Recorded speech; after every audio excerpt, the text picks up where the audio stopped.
குர்ஆன் ஹதீஸை பின்பற்றுறதுனா என்னன்னு விளங்கி வச்சிருக்காங்கன்னு சொன்னா, மொத்த மார்க்கத்தையும் இரண்டாக பிரித்து வழிபாடுன்னு ஒண்ணு இருக்குல்ல, வாழ்வியல்னு ஒண்ணு இருக்கு. ஒட்டுமொத்த நீங்க இஸ்லாத்தை எடுத்துக்கிட்டீங்கன்னா ரெண்டா பிரிக்கலாம். ஒன்னு வழிபாடு, இன்னொன்னு வாழ்வியல். வழிபாட்டுல நான் குர்ஆன் ஹதீஸை பின்பற்றுவேன். தௌஹீத்வாதிகள் என்று தன்னை அடையாளப்படுத்திக் கொள்ளக்கூடியவர்கள் ஒரு சாரார் என்ன செய்யறாங்கன்னா, தொழுகையில நான் குர்ஆன் ஹதீஸை பின்பற்றுவேன், நோன்பில குர்ஆன் ஹதீஸை நான் பின்பற்றுவேன். நோன்பு திறக்கிற நேரம் இருக்கு, அவங்க என்ன செய்வாங்கன்னா 10 நிமிஷம் கழிச்சு திறப்பாங்க.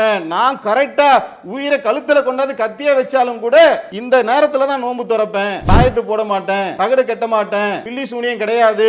இந்த மாதிரி நான் புரிந்து கொண்டிருக்கக்கூடிய இந்த கொள்கையிலும் என்னுடைய தொழுகை, நோன்பு, ஹஜ்ஜி போன்ற வணக்க வழிபாடுகளிலும் நான் தெளிவாக இருப்பேன். அல்ஹம்துலில்லாஹ். இஸ்லாம் வரவேற்கு மாற்று கருத்தே இல்ல. இந்த வழிபாடு இயல் என்கின்ற ஒன்றோடு முடிஞ்சிருச்சா மார்க்கம்? இல்லையே, வாழ்வியல் ஒன்று இருக்குது. அந்த வாழ்வியல் நீ என்ன செய்யறங்கிறத கேள்வியே. இன்னும் சொல்ல போனால் இந்த வழிபாடை எதுக்கு தெரியுமா? அந்த வாழ்வியல் நீ என்ன செய்யறன்றதுக்கு தான் அந்த வழிபாடு. அஸ்ஸலாமு அலைக்கும் வரஹ்மத்துல்லாஹி வபரகாத்துஹு. அன்பார்ந்த சகோதரர்களே, நாம் எல்லாம் யார் என்று கேட்டால் முஸ்லீம்கள் என்று நாம சொல்லிவிடுவோம். அதிலும் குறிப்பாக முஸ்லீம்களிலே நாங்கள் தௌஹீத்வாதிகளாக இருக்கின்றோம் என்று அந்த முஸ்லீம்கள்லேருந்து ஒரு பர்டிகுலராக ஒரு சாரார் பிரித்து நாம் அடையாளம் காட்டிக் கொள்கின்றோம். அது என்னங்க தௌஹீத்வாதினா என்ன என்று சொன்னால், ஓர் இறைவனை மட்டுமே நாங்கள் வழிபடக்கூடியவர்கள், அவனுக்கு இணை வைக்கக்கூடிய தாயத்து, தகடு, பில்லி, சூனியம் இது போன்ற காரியங்களை எல்லாம் விட்டு நாங்கள் விலகி குர்ஆன் ஹதீஸ் என்று சொல்லக்கூடிய இந்த இரண்டை மட்டுமே நாங்கள் பின்பற்றக்கூடியவர்களாக இருக்கின்றோம். எனவே சஹாபாக்களை பின்பற்ற மாட்டோம், இமாம்களை பின்பற்ற மாட்டோம், முன்னோர்களை பின்பற்ற மாட்டோம். இப்படி சமுதாயத்தில் எதெல்லாம் வழிகேடுகளாக இருக்கின்றோ அந்த வழிகேடுகளை எல்லாம் விட்டு விலகி குர்ஆன் ஹதீஸை மட்டுமே எங்களுடைய வாழ்க்கைக்குண்டான வழிகாட்டுதலாக நாங்கள் எடுத்துக்கொண்டோம் என்று சொல்லக்கூடியவர்களாகிய நாங்கள் தான் தௌஹீத்வாதிகள் என்று நாம மக்கள் மன்றத்தில் பிரகடனப்படுத்திக் கொள்ளுகின்றோம்.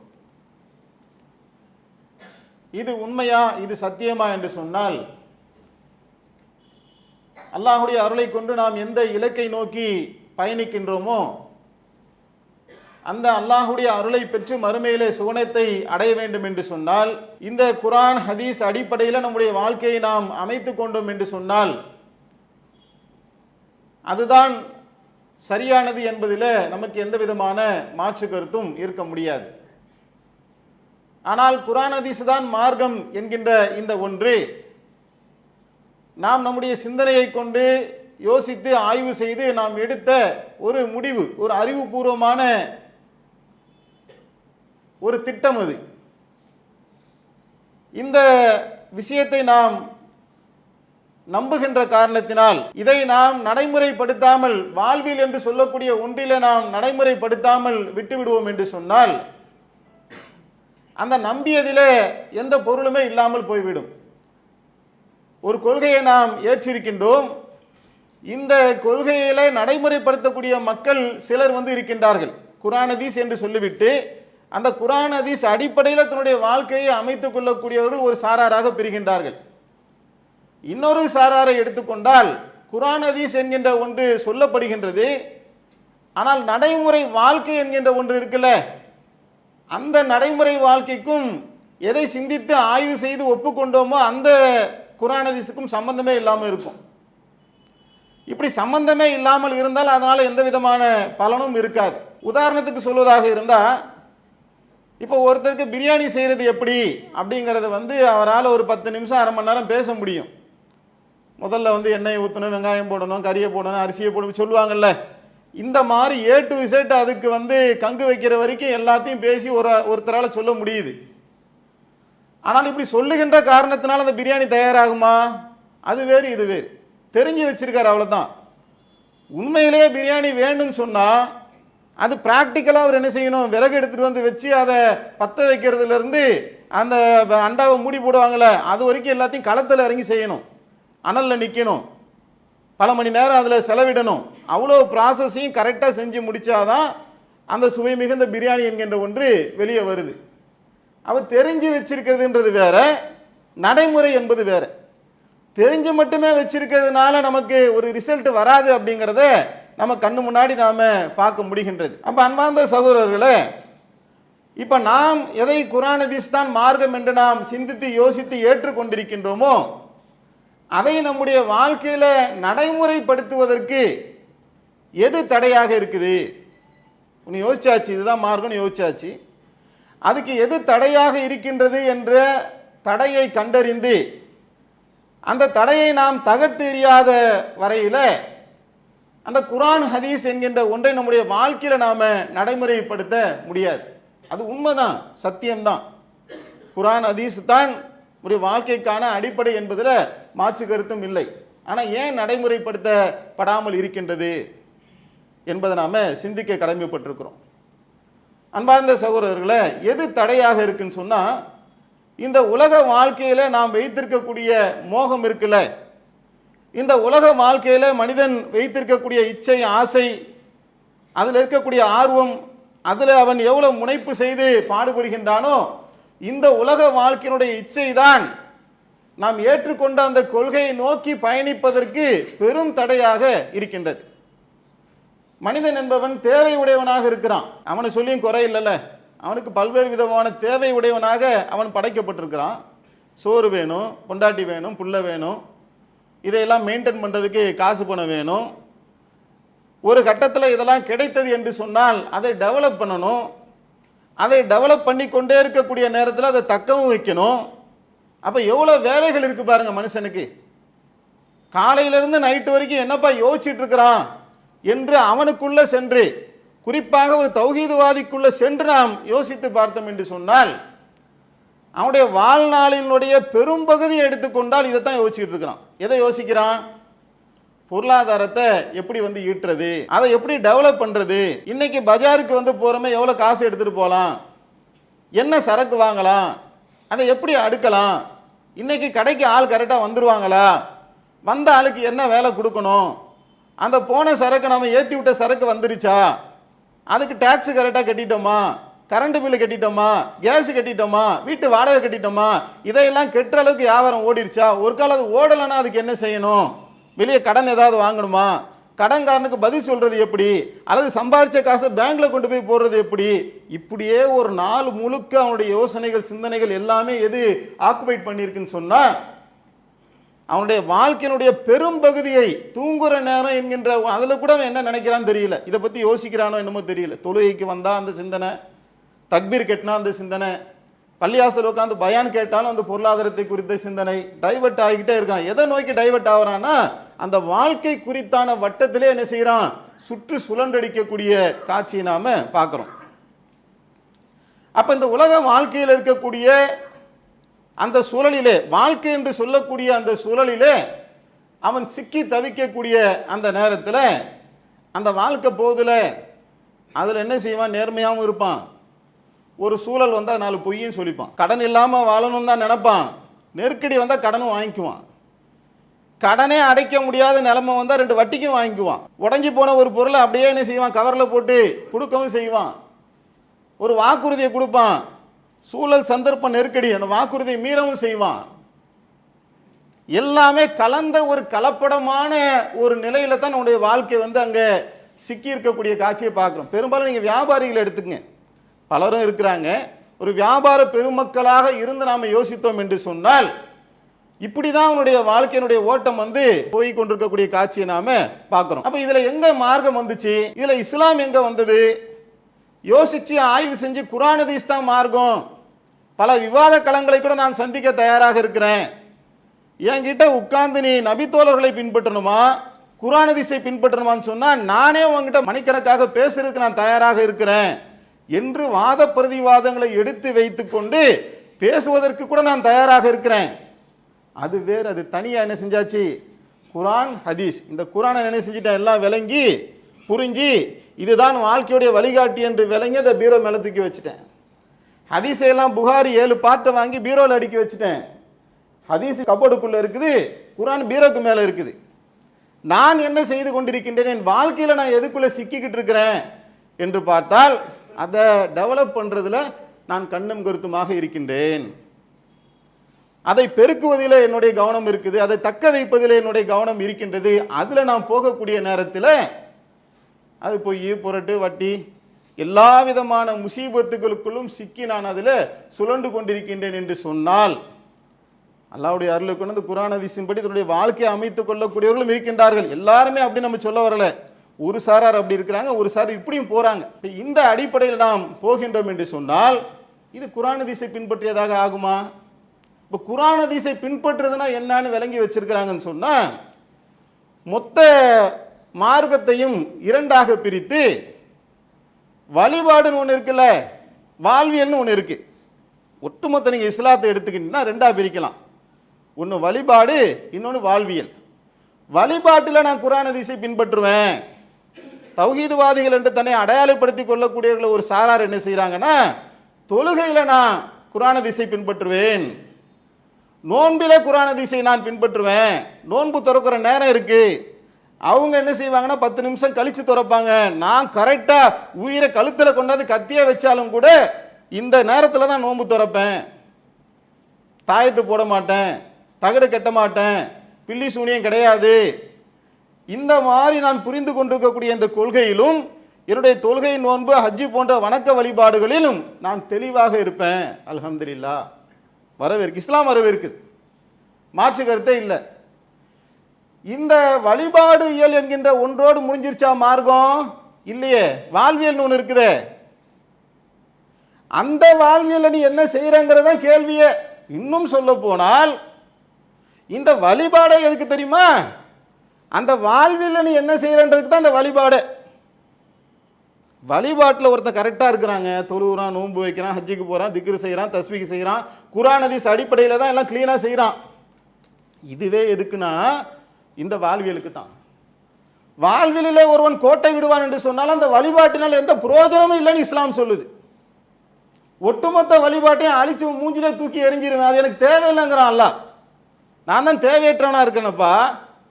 இந்த வழிபாடுகளுடைய நோக்கமே என்னதான்?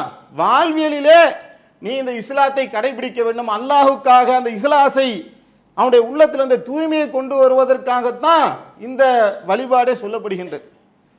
அப்போ அந்த வழிபாடும் வேண்டும், அது மார்க்கத்தினுடைய அடிப்படை, மாற்று கருத்து இல்லை. வழிபாடு மட்டும் போதுமா? போதாது. வழிபாட்டில் தெளிவான ஒருவன் தன்னுடைய வாழ்வியலிலே அவன் குர்ஆன் ஹதீஸை பின்பற்ற வேண்டும். ஆனால் நடைமுறையில் போய் பார்த்தா அவன் வாழ்க்கை என்ற சுழலிலே பொருளாதாரத்தை திரட்டுகின்றன என்ற பேரில், உலக ஆசையில மூழ்குகின்றன என்ற பேரில் அவன் அதில் போய் என்ன செய்யறான்? தெரிஞ்சு போய் சிக்கிறானா, தெரியாம போய் சிக்கிறானா, அடுத்தவங்களை போய் பார்த்து சிக்கிறானா, இதுதான் வாழ்க்கை நினைச்சிட்டு போறானா? விட்டில் பூச்சி எப்படி நெருப்பை நோக்கி போய் விலகுமோ அந்த மாதிரி குர்ஆன் ஹதீஸை எல்லாம் மிக தெளிவாக விளங்கி கொண்டோம் என்று சொல்லக்கூடியவர்களில் ஒரு சாரார் என்ன செய்றாங்க? அந்த வாழ்க்கையில டெவலப் பண்ண போறேன் என்று சொல்லி அதில் போய் சிக்கக்கூடிய காட்சியை நாம பார்க்குறோம். என்னப்பா அப்படி நாங்கள் சிக்கிட்டோம்? என் பொருளாதாரத்தை திரட்டுறது தப்பா? மார்க்கம் ஹராமாக்கியிருக்கா? அப்பனா திக்ர் தஸ்பீஹ் செஞ்சுட்டு நான் பள்ளிவாசல்லே உட்கார்ந்துறவா? கடை திறக்க போக வேணாமா? இன்னமோ மார்க்கம் பொருளாதாரத்தையே பக்கம் போக வேணாம் ஹராமாக்கிட்ட மாதிரி வந்து பேசுறீங்களே. உஸ்மான் ரலியல்லாஹு தஆலா அவர்கள் பிஸ்னஸ் பண்ணலையா? அல்லாஹ்வுடைய தூதர் அவங்க ஆடை வச்சு அவங்க ஒரு பிஸ்னஸ் பண்ணலையா? வியாபாரம் என்கின்ற ஒன்று மார்க்கத்தில் இருக்குத்தானே செய்யுது. இப்படியெல்லாம் சொல்லி கொண்டு தான் அதுக்குள்ளே நம்ம போகிறோம். ஆனால் போனது எதுக்காகன்னு யோசிங்க. எல்லாம் எதுக்காக? அது ஒன்று சொல்லு, மார்க்கம் ஒன்று சொல்லுது, நாம் ஒன்று செஞ்சுக்கிட்டு இருக்கிறோம். நாம் என்ன செய்கிறோம்? இந்த உலகத்தில் வாழ்வதற்காக அந்த பிஸ்னஸை நாம் கட்டமைச்சுக்கிட்டு இருக்கிறோம். இந்த உலக வாழ்க்கையில் வாழ்றதுக்காக இந்த பிஸ்னஸை செய்ய சொல்லி இஸ்லாம் சொல்லலை. இந்த வாழ்க்கையை விட்டுட்டு வாழ்ந்தான்னு சொல்லுது. இந்த வாழ்க்கை அழிஞ்சு போயிருன்னு சொல்லுது. இந்த வாழ்க்கை பயனற்றதுன்னு சொல்லுது. அந்த வாழ்க்கை தான் நிலையானது என்று சொல்லுது. அது அழியாத வாழ்க்கை, அது நிரந்தரமான வாழ்க்கை. அந்த வாழ்க்கைக்காக இந்த வாழ்க்கையை விட்டுட்டு வா. உஸ்மான் ரலியல்லாஹு தஆலா அவர்கள் போனாங்க, பிஸ்னஸ் பண்ணாங்க, கடல் கடந்து போனாங்க, நாடுகளுக்கு போனாங்க, சம்பாதிச்சாங்க. அல்லாஹ்வுடைய தூதர் அதை அங்கீகரிச்சாங்க. அல்லாஹ்வுடைய தூதரும் வியாபாரம் பண்ணாங்க என்று சொன்னால் அவர்கள் அந்த வியாபாரத்தின் மூலமாக என்ன செஞ்சாங்க? நாம என்ன செய்யறோம்? அந்த பொருளாதாரத்தை கொண்டு அவர்கள் என்ன நாடினார்கள், நாம என்ன நாடுறோம்? வித்தியாசம் இருக்கா இல்லையா? இந்த பொருளாதாரத்தை கொண்டு நம்முடைய சிந்தனைகள் ஃபுல்லா இந்த உலகத்தையும் இந்த உலக வாழ்க்கையினுடைய இச்சைகளை குறித்தும் இதை டெவலப் செய்யறது மட்டுமே இருந்தால் மார்க்கம் அதை ஹராமாக ஆக்குகின்றது. அதைத்தானங்க அல்லாஹ் தெளிவா சொல்றான், செல்வத்தை பெருக்குகின்ற ஆசை உங்களை அல்லாஹ்வுடைய நினைவை விட்டும் பராமுகமாக ஆக்கிவிட்டது. இந்த ஆசையால், நல்லா கவனிங்க, யாருக்கு சொல்லுது பாருங்க, இந்த ஆசையால் நீங்கள் நரகத்தை கண்ணால் பார்ப்பீர்கள். இஸ்லாத்தையே ஒருவன் ஏத்துக்கலங்க, முஸ்லீம்ன்ற வட்டத்துக்குள்ளே வரல, அவனுக்கு இந்த வசனம் பொருந்துமா? அவன் வியாபாரத்தை அல்லாஹ்வுடைய நினைவில் பண்ணானா பண்ணலன்னா ஏற்கனவே அவன் நிராகரிச்சு போயிட்டான். அல்லாஹ், இஸ்லாம், முஸ்லீம், குர்ஆன், ஹதீஸ், மார்க்கம் என்று எவன் பேசுகின்றானோ, எவன் இந்த வட்டத்துக்குள்ள வந்து விட்டானோ, எவன் இதான் சரியான பாதை என்று வந்து விட்டானோ, அப்படி வந்துவிட்ட ஒருவன் தன்னுடைய வாழ்க்கையில பொருளாதாரம் என்று சொல்லக்கூடிய சூழலிலே சிக்கி வாழ்வியலிலே பல விஷயங்கள் வாழ்வியல் பேசுது. உதாரணத்துக்கு பொருளாதாரத்தை எடுத்து பேசணும், எல்லாத்தையும் பேச முடியாதுல. உதாரணத்துக்கு பொருளாதாரத்தை எடுத்து நாம் பேசுவதாக இருந்தால் அதுல என்ன செய்யணும், சிக்கி தவிக்கக்கூடிய காட்சியை நாம பார்க்கிறோம். அந்த பொருளாதாரத்தை கொண்டு என்ன செய்ய வேண்டும் என்று மார்க்கம் சொன்னதோ அதை செய்கின்றோமா? தன் அண்டை வீட்டுக்காரன் பசித்திருக்க எவன் தன் வயிறார உண்ணுகின்றானோ அவன் தன்னுடைய வயிற்றிலே நரக நெருப்பை விழுங்குகின்றான் என்று நபிகள் நாயகம் ஸல்லல்லாஹு அலைஹி வஸல்லம் அவர்கள் சொன்னார்கள். என்ன ஒண்ணுமே புரியலையே எனக்கு. நான் சம்பாதிக்கிறேன், நான் செருப்பு கடை வச்சிருக்கேன், நான் வளையல் கடை வச்சிருக்கேன், நான் ஸ்டேஷனரி வச்சிருக்கேன், நான் பிரியாணி கடை வச்சிருக்கேன். என் கடையில் நான் போய் நான் சம்பாதிச்சு என் பொண்டாட்டி பிள்ளைங்களோட நாங்கள் நல்லா சாப்பிட்றோம். இதில் என்ன குத்தம்? அல்லாஹ்வுடைய தூதர் சொல்றாங்க அது குத்தம். ஏன் குத்தம்? உன் பக்கத்து வீட்டுக்காரன் பசியோட இருக்கிறானே. அப்ப ஒட்டுமொத்த இன்ன பிற மார்க்கங்களிலிருந்து சித்தாந்தங்களிலிருந்து முற்றிலுமாக வேறுபட்டு புதிய பரிணாமத்தில் இஸ்லாம் வந்து பேசுகின்றது. நீ 1000 தொழு, 1000 வழிபாடு பண்ணு, குர்ஆன் ஹதீஸ் அடிப்படையில் தொழுப்பா, கரெக்டா தொழுது கொள்ள, அது பிரச்சனை இல்லை. நோன்பு வச்சுக்க, அதெல்லாம் ஓகே. இது என்னன்னு கேட்குது இஸ்லாம். இது என்ன? இது வயிறார நீ எப்படி சாப்பிடுவ? அவனுக்கே நீ கொடுக்கல. இந்த ஒரு ஹதீஸை மட்டும் எடுத்துக்கிட்டு நீங்க யோசிங்க. நீங்க கடை வச்சிருக்கிறீங்க, ஒரு ஹதீஸ்னா உடனே இந்த ஹதீஸை நடைமுறைப்படுத்துறேன்ட்டு நம்ம முஸ்லீம்கள் என்ன செய்வாங்கன்னா கொற்றால வந்து குழம்பு ஊற்றி கொடுத்துருவாங்க, முடிஞ்சிருச்சு. இங்க பாருங்களேன், பெரும்பாலும் இந்த ஹதீஸை பேசி பேசி பேசி என்ன ஆயிடுச்சுன்னா, குழம்பு ஆச்சுன்னா தண்ணியை காய்ச்சது கொடுங்கன்னு சொன்னாங்கல்ல, இதுதான் இப்போ பிடிச்சிக்குவாங்க. இது என்ன? இப்போ நம்ம கடமை என்ன? தொழுணும் குழுணும் எல்லாம் பண்ணணும். ஆணம் காய்ச்சும் போது பக்கத்து வீட்டுக்கு கொடுத்துடணும், சொர்க்கத்துக்கு போயிடலாம். சோறு காய்ச்சும் போது கொஞ்சம் கொடுத்து விட்டா சொர்க்கத்துக்கு போயிடலாம்.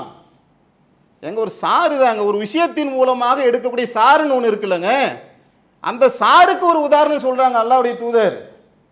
இது நன்மை தான், மாற்று கருத்து இல்லை. அதை டெவலப் பண்ணி பாருங்க, யோசிச்சு பாருங்க.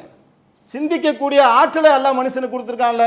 ஒருத்தர் இருக்காருங்க, பெரிய ஒரு கடை வச்சு என்ன செய்றாரு, ஒரு டெவலப் பண்ணி ஒரு 4-10 அடுக்கு மாடியை அல்லாஹ் என்ன செஞ்சிருக்கான், அவருக்கு பரக்கத்தை கொடுத்துருக்கான். கடை ஓஹாயின்னு ஓடிக்கிட்டு இருக்கு. 6 மாடிக்கு கடை, 4 மாடிக்கு குடோன். பக்கத்தில் ஒரு கடை இருக்கு, அவன் வியாபாரம் பண்ணிக்கிட்டு இருக்கிறான், வறுமையில் வாடிக்கிட்டு இருக்கிறான்.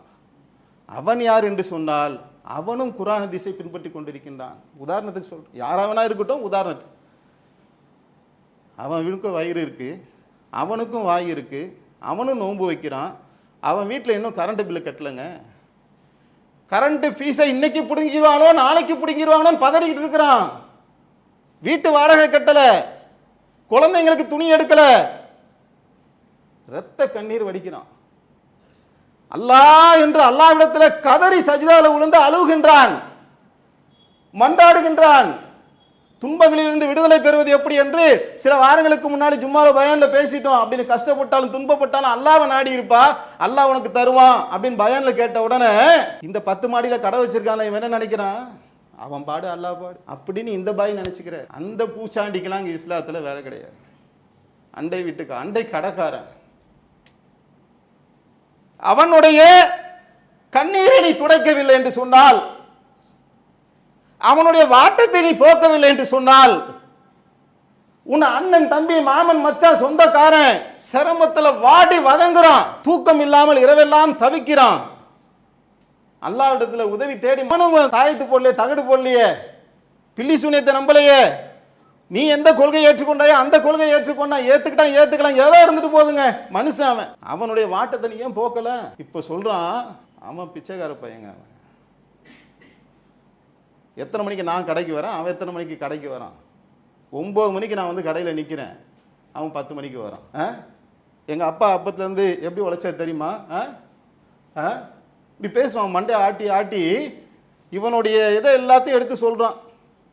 அந்த காலத்தில் நாங்கள் அப்படி போனோம், இந்த காலத்தில் நாங்கள் இப்படி பண்ணோம், அப்போல்லாம் நாங்கள் என்ன செஞ்சோம், டி நகரில் கையில் செருப்பு வச்சு விற்றோம், அதில் கொஞ்சம் கொஞ்சமாக சம்பாதிச்சோம், அதில் நாங்கள் டெவலப் ஆனோம். அப்போ எவனாவது எங்களுக்கு உதவி பண்ணாங்களா?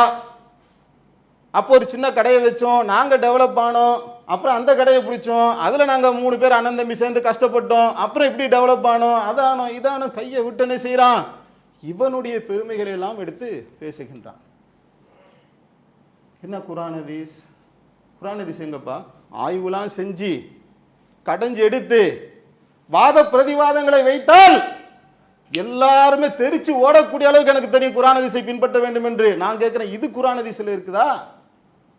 எது நீ வச்சிருக்கக்கூடிய பொருளாதாரம் இருக்குது, உண்மையிலே இந்த இடத்துலங்க கொதிப்பு தாங்க வருது. ஒருவன் செல்வந்தனாக இந்த உலகத்தில் வாழுகின்றான் என்று சொன்னால் இந்த முடி இருக்குல்லங்க, அந்த அளவுக்கு கூட அவனுக்கும் அந்த பொருளாதாரத்துக்கு சம்பந்தமே இல்லைங்க. இல்லை பை, நான் உழைச்சிருக்கேன், இது உண்மையா இருக்குது. என் நெத்தியிலேருந்து வேர்வை வந்துச்சே, நான் பல ஆண்டுகள் இது எப்படி பை நீங்க இல்லைன்னு சொல்லுவீங்க? இல்லை, அது பொய். அது நான் நாடியவர்களுக்கு ரிஸ்க் அதிகமாக்குறேன், நான் நாடியவர்களுக்கு குறைச்சிடுறேன். இது மட்டும்தான் சத்தியம். அவன் சொல்றான், நான் நாடி தான் உனக்கு வந்துச்சு, நான் தான் அதுக்கான வாசலை உனக்கு கொடுத்தேன். பைத்தியக்காரா, புரிஞ்சுக்கிடாத. உனக்கு இந்த கடை வந்துச்சு, எப்படி வந்துச்சு? இந்த கஸ்டமர் வந்தாங்களே, எப்படி வந்தாங்க? இந்த கடையை வைக்க வேணும்னு ஒரு யோசனை வந்துச்சு, அதை யாரும் உள்ளத்துல போட்டா? உன் தம்பிக்காரன் வரலையே, ஒன்னாதானே ஒரு அம்மா வயிற்றுல தானே பிறந்தீங்க, உன் தம்பிக்காரன் பிச்சை எடுக்கிறானே, நீ கோடீஸ்வரனா இருக்க எப்படி? நான் இருக்கேன் பேக்ரவுண்டில், எல்லாமே நான் இருந்து பண்ணிக்கிட்டு இருக்கிறேன். என்னை மறந்து விட்டு, என்னை புறக்கணித்து விட்டு, நான் என்ற அகந்தையோடு நின்று இந்த பொருளாதாரம் என்னுடைய திறமையால் ஆற்றலால் வந்துவிட்டது. அந்த பிச்சைக்காரன் பைத்தியக்கார பையன், கோமாளி முட்டா பையன் உழைக்கல, அதனால அவனுக்கு வரல என்று நீ மனப்பால் குடித்து விட்டு இந்த பொருளாதாரத்தை அனுபவிக்கலாம் என்று நினைத்தால் இது குர்ஆன் ஹதீஸான்னு கேட்கிறேன். அவனுடைய வாட்டத்தை போக்கும். அல்லாஹ் இவ்வளோ பெரிய ஒரு கருணையாளன் தெரியுமாங்க. யாசிக்கிறவனுக்கும் கொடு, அந்த யாசிக்கிறதுக்கே கூச்சப்பட்டு ஒருத்தர் இருப்பான் பத்தியா, மானம் மரியாதை ரோசம், அதுக்கெல்லாம் என்ன செய்வான், உட்பட்டு ஏழையாக தான் இருப்பான், கையேந்த கூடாது என்பது உறுதியாக இருப்பான். அவன் உட்கார்ந்துருப்பான், அவனை போய் தேடி போய் கொடு. குர்ஆனுடைய ஆயத்து இல்லையா இது? குர்ஆன் வசனம் இப்படி இல்லையா? சோதிக்கிறதுக்காக உனக்கு இதெல்லாம் கொடுத்துருக்கேன், சோதனை. அவனை அப்படி தானே ஆக்குனேன், நான் தான் உன்னையும் இப்படி ஆக்குனேன். கொஞ்ச நேரம் ஆகாது இப்படி பெறட்டுறதுக்கு. எனக்கு வானத்தில் இருக்கக்கூடிய இறைவன் உங்களை பூமியில சொருக்கி விட மாட்டான் என்று நீங்கள் அச்சம் தீர்ந்தவராக இருக்கின்றீர்களா? இது அல்லாஹ் ஏத்துக்கவே மாட்டேன்றாங்க. என்னால உனக்கு கிடைச்சது அப்படின்னு ஒரு மனுஷன் பேசுறத அல்லாஹ் வெறுக்கிறான். அதனால தான் அல்லாஹ் சொல்லும் போதெல்லாம் நான் உங்களுக்கு வழங்கியவற்றிலிருந்து நல்வழியில் செலவு செய்யுங்கள். எங்கேயாவது ஒரு இடத்துல அல்லாஹ் ஒத்துக்கிறானா? உன்கிட்ட இருக்க காசை செலவு பண்ண அல்லாஹ் ஒரே ஒரு வசனத்தை எடுத்து காட்டுங்க, உன் காசை செலவு பண்ண அல்லாஹ் சொல்றானா? அல்லாஹ் சொல்றான், வானங்களுக்கும் பூமிக்கும் அவற்றுக்கு இடைப்பட்ட எல்லாத்துக்கும் நான் தான் அதிபதி, எல்லாத்துக்கும் நான் தான் ஓனர், நான் தான்டா. You are the only manager. Maintenance பண்ணிட்டு இருக்கிற நீ, நான் தான் கொடுத்தேன் அவனை, நான் தான் அப்படி வச்சிருக்கிறேன். ஏன் அவனை எப்படி வச்சிருக்கேன், ஏன் உன்னை எப்படி வச்சிருக்கிறேன்? சோதிக்கிறதுக்காக. பெரிய திறமைசாலி, நீ பெரிய அறிவாளி, ரொம்ப நல்லவன். இதுல வேற ஒரு எண்ணங்க சமுதாயத்தில், நான் ரொம்ப நல்லவன், அல்லாஹ் நான் தான் கண்ணியமாக வச்சிருக்கிறான், அதெல்லாம் ஒரு குப்பையும் கிடையாது. யார் நல்லவன் என்பதை அல்லாஹ் மறுமையில் ஜட்ஜ்மெண்ட் தருவான். மனப்பால் குடித்து கொண்டிருக்க முடியாது. நல்லவன் என்பதற்காக அந்த பொருளாதாரம் கொடுக்கப்பட்டுச்சா? உன்னை விட நல்லவனாச்சு, அவன் ஏழையா இருக்கிறான். இப்ப இதையெல்லாம், இந்த அசுத்தங்களை எல்லாம் தூக்கி எறிய வேண்டும். இது அசுத்தம், இது அழுக்கு. இது மனுஷனா இருந்து இங்கே வந்துட்டேன்னு சொன்னா, இஸ்லாம் என்ற வட்டத்துக்குள்ளே வந்து விட்டேன் என்று சொன்னால், அதுவும் நான் ரொம்ப பியூரா இருக்கேன், குர்ஆன் ஹதீஸ் என்று சொல்லிவிட்டேன் என்று சொன்னால், இதெல்லாம் ஏத்தாதான் குர்ஆன். இதை நான் ஏத்துக்க மாட்டேன், என் வாழ்வியலுக்கும் அல்லாஹ்வுக்கும் சம்பந்தம் இல்லை, என் திறமையால் தான் எனக்கு கிடைச்சது, அவனை நான் கண்டுக்க மாட்டேன். இது இஸ்லாம் கிடையாது, இது குர்ஆன் ஹதீஸ் கிடையாது என்பதை புரிந்து கொண்டு அவனுடைய வாட்டத்தை போக்கணும். என்னப்பா பிரச்சனை? யோசிச்சு பாருங்க. உங்களுடைய வாழ்க்கையில எவ்வளவோ பேர்கிட்ட நீங்க சொல்லியிருப்பீங்க, துவா செய்யுங்க. உங்க உள்ளத்துல ஒன்று இருக்குங்க, ஏதோ ஒரு கஷ்டம், என்னதான் கோடீஸ்வரனா இருக்கட்டுமே, அவனுக்கு ஒரு கஷ்டம் இருக்கும்ல, அதை உள்ளத்தில் வச்சுக்கிட்டு சொல்லுவான், பா எனக்காக துவா செய்யுங்க. அவன் என்ன செய்வான், தலையாட்டிட்டு செய்கிறேன் போயிட்டு போயிடுவான். அவன் செய்வானா? டவுட்.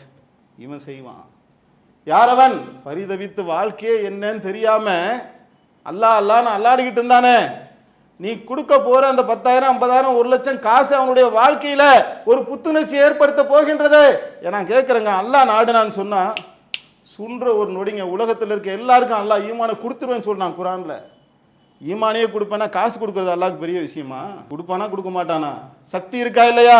ஆற்றல் உடையவனா இல்லையா? எல்லாமே அல்லாஹ்ட்ட இருக்கு.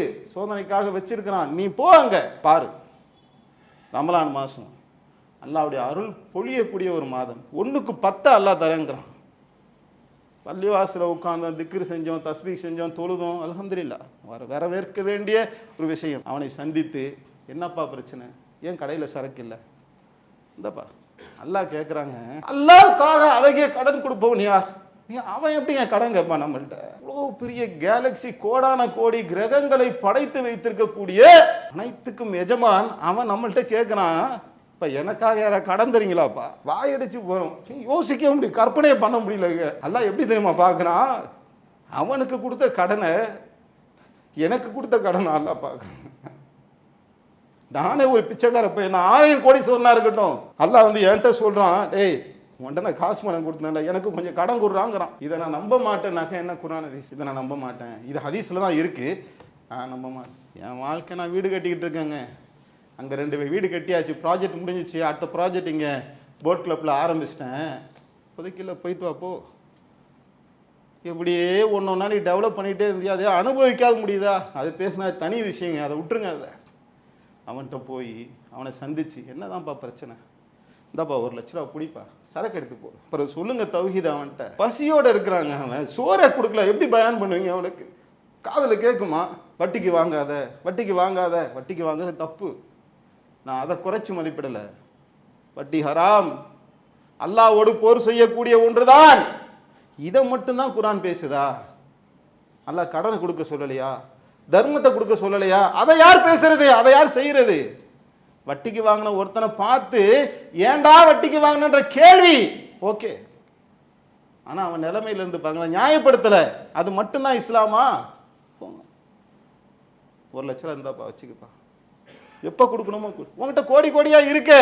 உங்க அம்மாவுடைய வயிற்றுல இருந்து வரும்போது அப்படியே ஏடிஎம் மிஷினோட காசு பணத்தோட வந்து விழுந்துட்டியா? இன்னது என்றே சொல்ல முடியாத நிலையில நீ வந்து விழுந்த அந்த பாதையை நினைச்சு பார். அப்படி ஒரு நிலையிலிருந்து அல்லாஹ் கொண்டாந்து வெளியே தள்ளி இருக்கிறான். பேச தெரியாது, எங்க பேலனும் தெரியாது, எங்க மோலனும் தெரியாது, ஒன்று மரியாத நிலையிலிருந்து நீ வந்த. நான் கொடுத்தேன், கொடு. அவனுக்கு வாங்குறானுங்க. அவன் தொழுது உங்களுக்கு துவா செய்வான்ல, அவன் அழுது அல்லாட்ட கேட்க மாட்டானா? அவ்வளோ அயோக்கிய பயலாம் எதிர்பார்த்துக்கிட்டு இருந்தான், கொடுத்துட்டீங்க.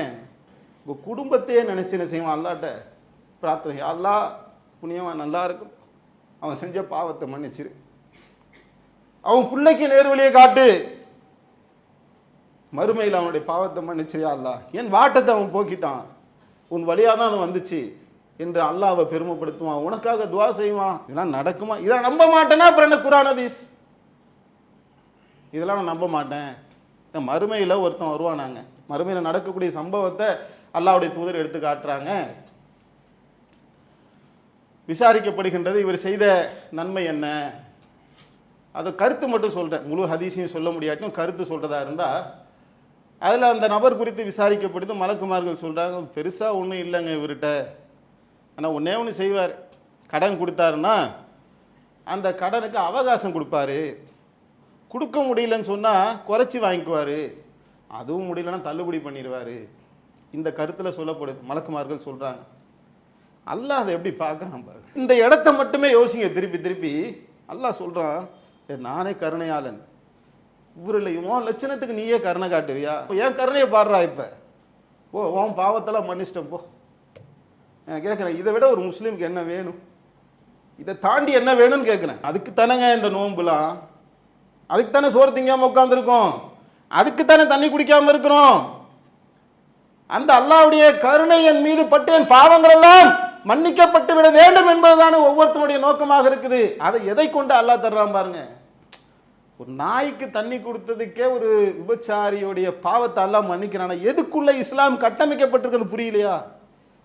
இதை புரிஞ்சுக்கிறானா இஸ்லாத்தை புரிஞ்சிக்க முடியாதுங்க. இந்த நூலை பிடிக்கணும். ஓஹோ, வேற அதுக்குள்ள டைவர்ட் ஆயிடக்கூடாது. அப்போ விபச்சாரம் பண்ணிட்டு நாய்க்கு தண்ணி கொடுத்தா சொர்க்கத்துக்கு போயிடலாம், அந்த மாதிரி குறுக்குத்தனமா யோசிக்க கூடாது. அப்ப அல்லாஹ்வுடைய திருப்தி என்பது எதுக்குள்ள இருக்கு? ஒரு உயிரினமா இருக்கட்டும், ஒரு மனுஷனா இருக்கட்டும், அவன் உள்ளத்தை அல்லாஹுக்காக குளிர வைப்பது, ஒரு மனிதனை வாழ வைப்பது, அதன் மூலமாகத்தான் அல்லாஹ் சந்தோஷப்படுவான். அவனுடைய படைப்பு இல்லைங்க. அவன் நான் ஒரு அல்லாஹ்வுடைய அடிமை, அவனும் ஒரு அல்லாஹ்வுடைய அடிமை. அல்லாஹ்வை நான் திருப்திப்படுத்தணும், அவன் அடிமையை திருப்திப்படுத்தும் போது அல்லாஹ் என்ன செய்யறான்? என் ஆளை நீ சந்தோஷப்படுத்திட்ட, ஓகே போ, நான் உன்னை சந்தோஷப்படுத்துறேன். புது குருணி அது குறுக்கும், நீ என்ன நினைவு கூறு, நான் உன்னை நினைவு கூறுறேன். அப்படின்னா என்னங்க? நான் அல்லாஹ் திக்ர் செஞ்சா அல்லாஹ் என்ன திக்ர் செய்வானா? இதுதான். இதை புரிந்து கொண்டு வாழ்வியலிலே நான் இந்த குர்ஆன் ஹதீஸை பின்பற்றுவேன். பல விஷயம் இருக்கு. பொருளாதாரங்கிற ஒன்றை மட்டும் என்ன செஞ்சிருக்கோம், பாயிண்ட் அவுட் பண்ணி சும்மா இந்த ரமலானா இருக்கின்ற காரணத்தினால் பொருளாதாரத்தில் இயல்பிலேயே வாரி வழங்கணுன்ற எண்ணம் நம்மள்கிட்ட இருக்கிறதுனால செஞ்சுக்கிட்டு தான் இருக்கும். யாரையும் குறை சொல்றதுக்காக இந்த பயான் இல்லை. கூடம்ட்டு கோடி கோடியா இல்லை, லட்ச லட்சமா இருக்கா கொடுங்க, ஆயிரமா இருக்குதா கொடுங்க, ஒரு பேர்ச்சம்பளம் இருக்குதா பாதியை கொடுத்தாவது இந்த நரக நெருப்பிலிருந்து தற்காத்துக் கொள்ளுங்கள் என்று அல்லாஹ்வுடைய தூதர் சொன்னார்கள். அந்த அடிப்படையில் தர்மத்தை வாரி வழங்குவோம், மக்களுடைய துயரை துடைப்போம். அல்லாஹ் 7வது அத்தியாயத்துடைய 175வது வசனம், இதை நீங்க வீட்டில் போய் என்ன செய்யுங்க, இந்த 175 176 7வது அத்தியாயம், இந்த வசனங்கள் 2 வசனங்களும் எடுத்து முடிஞ்சா இன்னைக்கு நீங்க படிச்சு பாருங்க. இதுல அல்லாஹ் என்ன சொல்லுகின்றான் பாருங்க. நமது சான்றுகளை யாருக்கு வழங்கினோமோ அவனை பற்றிய செய்தியை அவர்களுக்கு எடுத்துரைப்பீராக. அவன் அதிலிருந்து விலகிவிட்டான், அவனை ஷைத்தான் பின்தொடர்ந்தான், எனவே அவன் வழிகேடர்களில் ஒருவனாக ஆகிவிட்டான். நான் நாடியிருந்தால் அவற்றின் மூலம் அவனை உயர்த்தியிருப்போம். எனினும் அவன் இந்த உலக வாழ்வின் பக்கம் சாய்ந்து தனது சுய விருப்பத்தை பின்பற்றினான். அவனுக்கு எடுத்துக்காட்டு ஒரு நாயை போன்றது என்று அல்லாஹ் என்ன செய்யறான்? 7வது அத்தியாயத்துடைய 175 76வது வசனத்தில் சொல்லி காட்டுகின்றான். நமது சான்றுகளை யாருக்கு வழங்கினோமோ அப்படின்னா என்ன தெரியுமா? இதுதான் பாதை, இதுதான் பயணம் என்று தெளிவானவன். எதை வணங்குறது, எப்படி வணங்குறது, யாரை வணங்குறது, கல்லா மண்ணா மரமா கடவுள் எது ஒண்ணுமே தெரியாம குருட்டாம்போக்கில் உள்ள பக்தி மார்க்கத்தில் இருக்கான அவனை பத்தி பேசல. எவனுக்கு நாம் நம்முடைய சான்றை வழங்கியிருந்தோமோ தெளிவா தெரியுது, குர்ஆன் தான் மார்க்கம், ஹதீஸ் தான் மார்க்கம், குர்ஆன் ஹதீஸை பின்பற்றினாதான் வெற்றி பெற முடியும். இவன் தான் சான்று வழங்கப்பட்டவன், அத்தாட்சி கொடுக்கப்பட்டவன். இவன் என்ன செய்யறான்? அவன் அதிலிருந்து விலகிட்டான். அப்படின்னா என்ன அர்த்தம்? ஆரம்பத்தில் சொன்னோம்ல, குர்ஆன் தான் மார்க்கம், ஆனால் குர்ஆன் எங்க இருக்கு? பீரோ மேல இருக்கு. ஹதீஸ் தான் மார்க்கம், ஹதீஸ் எங்க இருக்கு? கபோர்டுக்குள்ள இருக்கு. வாழ்க்கையில என்ன இருக்கு? அதை விட்டு நான் விலகி விட்டேன். தேவைக்கு கொஞ்சம் கொஞ்சம் ஊறுகாய் மாதிரி தொட்டுக்குமே, ஆனால் அதை விட்டு நான் என்ன செஞ்சிட்டேன்? விலகி விட்டேன். விலகிவிட்ட பின்னால் ஷைத்தான் அவனை பின்தொடர்கின்றான். வாழ்க்கை என்று சொல்லக்கூடிய சூழலிலே சிக்கி அவனை செய்கிறான், அதிலேயே டெவலப் என்ற ஒன்றுக்குள்ள ஓடுகின்றான். அப்படி ஓடும்போது ஷைத்தான் அவனை பின்தொடர்கின்றான். எனவே அவன் வழிகேடர்களில் ஒருவனாக ஆகிவிட்டான். சொல்லு சுல்தானா இருந்துச்சு, செயலு சைத்தானா மாறிடுச்சு. சுல்தானிய சொல்லுது குர்ஆன் ஹதீஸை நான் பின்பற்றுகின்றேன், ஷைத்தானிய செயலுது அதை விட்டு விலகி உலகத்தின் பக்கம் சாய்ந்ததனால் ஷைத்தான் பின்னாடி வந்துட்டான், வழிகட்டு போயிட்டான் என்று அல்லாஹ் சொல்றான். இந்த ஒரு வரலாறு எடுத்து அல்லாஹ் ஓதி காட்டுமாறு கட்டளையிடுகின்றான். அல்லாஹ் சொல்றான், நான் நாடி இருந்தேன்னு சொன்னா அவற்றின் மூலம் அவனை நான் உயர்த்தி இருப்பேன், நினைச்சிருந்தா நான் அவனை காப்பாத்தி இருப்பேன். ஆனா அவன் என்ன பண்ணான்? எனினும் அவன் இந்த உலகத்தின் பக்கம் சாய்ந்து தனது சுய விருப்பத்தை பின்பற்றினான், குர்ஆன் ஹதீஸை பின்பற்றவில்லை. இதுதான் ரொம்ப ரொம்ப ரொம்ப ரொம்ப வேலிடான ஒரு விஷயம். அவன் எதை பின்பற்ற வேண்டும்? ஏன் பாய் கடை வைக்க கூடாதா, வியாபாரம் பண்ணக்கூடாதா, சம்பாதிக்க கூடாதா? அது எல்லாம் குர்ஆன் ஹதீஸாக இருந்தால், மார்க்கம் சொன்ன அடிப்படையில் இருந்தால் ஓகே. சுய விருப்பத்தின் அடிப்படையில் இருந்தால், தன் இச்சையின் அடிப்படையில் இருந்தால், அல்லாஹ் சொல்றான் சுய விருப்பத்தை அவன் பின்பற்றினான். இவனுக்கு எடுத்துக்காட்டு ஒரு நாயை போன்றது. இப்ப கிளியர் ஆயிடுச்சா? சொன்ன விஷயங்கள் எல்லாத்துக்குமே ஆதாரம் கிடைச்சிருச்சா? அப்ப இந்த சுய விருப்பத்தின் அடிப்படையில் இந்த உலகத்துல போகாமல் அது மனோ இச்சையை கடவுளாக்குறது. குர்ஆன் ஹதீஸின் அடிப்படையை பின்பற்றன்றதை விட்டுட்டு என் மனசு எதையெல்லாம் சொல்லுகின்றதோ அதன்படி என் வாழ்க்கையில நான் வாழ்வேன்னு சொன்னா என் மனோ இச்சையை கடவுளாக்கிக்கிறது. அதனால தான் அல்லாஹ் விட்டான். அல்லாஹ் அதை ஏற்றுக்க மாட்டான்ல. என்ன கடவுள் நம்பு, நான் சொன்னதை கேளு, நான் உன்னை காப்பாற்றினேன். உன்னை நீ நம்பி ஓ மன இச்சின் அடிப்படை வாழ்ற உன்னை நான் விட்டுருவேன். விட்டுட்டான். அவன் நாயை போன்றவன் என்று அல்லாஹ் சொல்லிவிட்டான், வழிகெட்டவன் என்று அல்லாஹ் சொல்லிவிட்டான். இந்த நிலையிலிருந்து அல்லாஹ் உங்களையும் என்னையும் நம்ம அனைவரையுமே அல்லாஹ் நம்மளை பாதுகாக்க. கொள்கை சரியான கொள்கை. அதுக்குள்ளே போகிறதுல என்ன தடை இருக்குது அப்படிங்கிறத பார்த்துட்டோம். அந்த தடையை எப்படி தகர்த்தெறிஞ்சு உள்ளக்க வரணுங்கிற விஷயத்தையும் நாம் பார்த்துருக்கின்றோம். இறுதியாக அல்லாஹ் சொல்லுகின்றான், யார் அல்லாஹ்வை நம்பி அவனை பற்றி பிடிக்கின்றாரோ அவரை அவன் தனது கருணையிலும் அருளிலும் நுழைய செய்வான், அவர்களுக்கு தன்னிடம் வருவதற்கான நேரான வழியை காட்டுவான். அப்போ அல்லாஹ்வை பற்றி பிடிப்பது என்று சொன்னால் குர்ஆன் ஹதீஸை பற்றி பிடிப்பது தான் மார்க்கம். அந்த மார்க்கத்தை நான் பற்றி, அந்த வேதத்தை, வேத வசனங்களை, தூதருடைய வாக்கியங்களை பற்றி பிடித்து கொண்டு நான் என்னுடைய வாழ்க்கையில் நான் நடை போடுவேன். அப்போ அல்லாஹ் என்ன செய்வான், அவனுடைய அருளில் நுழைய செய்து அவன் பக்கம் வரக்கூடிய நேரான வழியை எனக்கு காட்டுவான் என்று ரப்புல் ஆலமீன் சொல்லுகின்றான். அந்த நேரிய பாதையில் நடந்து வெற்றி பெறக்கூடிய நன்மக்களாக அல்லாஹ் உங்களையும் என்னையும் ஆக்கி அருள் புரிவானாக. வாகிருதுவானான அல்ஹம்துலில்லாஹி ரப்பில் ஆலமீன். இஸ்லாம் மற்றும் சமுதாய செய்திகளை அறிந்து கொள்ள தமிழ்நாடு தௌஹீத் ஜமாஅத் யூடியூப் பக்கத்தை உடனடியாக சப்ஸ்கிரைப் செய்து கொள்ளுங்கள். மேலும் பெல் பட்டனையும் கிளிக் செய்து கொள்ளுங்கள்.